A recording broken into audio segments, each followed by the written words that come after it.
Slow to Flow grants initiative and campaign started as an idea to engage the community in solving some problems that we were seeing on the refuge.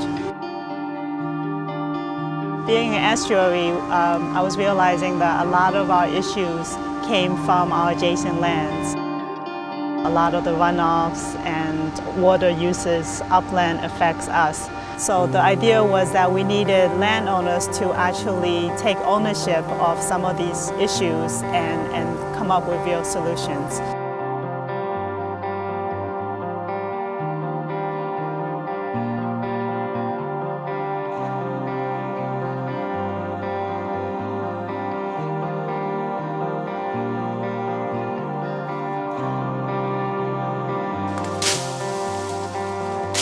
I never realized what the extent of the invasives was.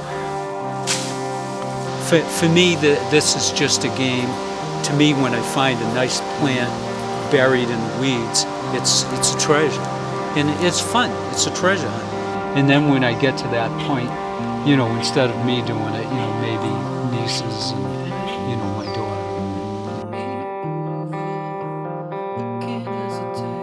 I do it for my kids because they're going to grow up to just know what a native plant is. They're going to grow up to just assume that this is how you do things. The most important thing for the river is getting that impervious surface out. And I hadn't planned on removing this much plastic because I didn't know there was this much plastic on the property. All those plants along the road were not there a year ago.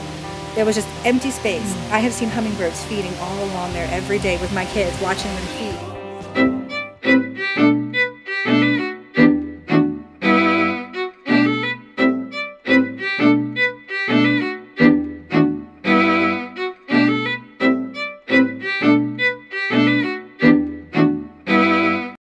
Well, it was grass, poorly growing grass that required a good deal of water to just maintain it.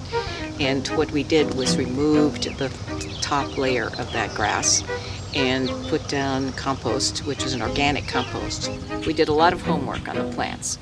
Together we referred to the book and tried to make sure that we had plants that were native to the area, and that's what we selected. We had the idea of putting boulders here because we thought that the boulders would highlight some of the plants, pick up the color in the rocks at the second level, and the color of the house.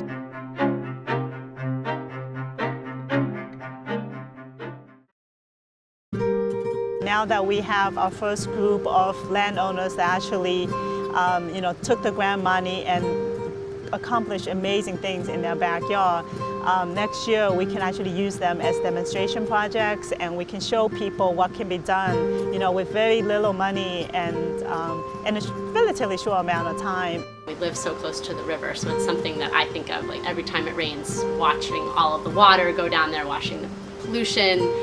It's just something that you think about. For this project, it seemed like it was one that was small in area and scope, but could be inspirational to the people around you. We basically replaced our entire patio, which was made of asphalt, with these new permeable pavers. To be able to put these in was really exciting because we hadn't anticipated kind of being able to use the new technology. This whole project has been a huge learning experience for me. Some of the grant applicants have been a wealth of information. They have, researched so much on their own, and they're sharing it with each other and sharing it with me. One of my interns, Melissa Lesh, she actually pulled together this amazing rain barrel workshop for the public. Kind of a really unexpected outcome of this project. You just start here. You can inspire people or at least tell your story.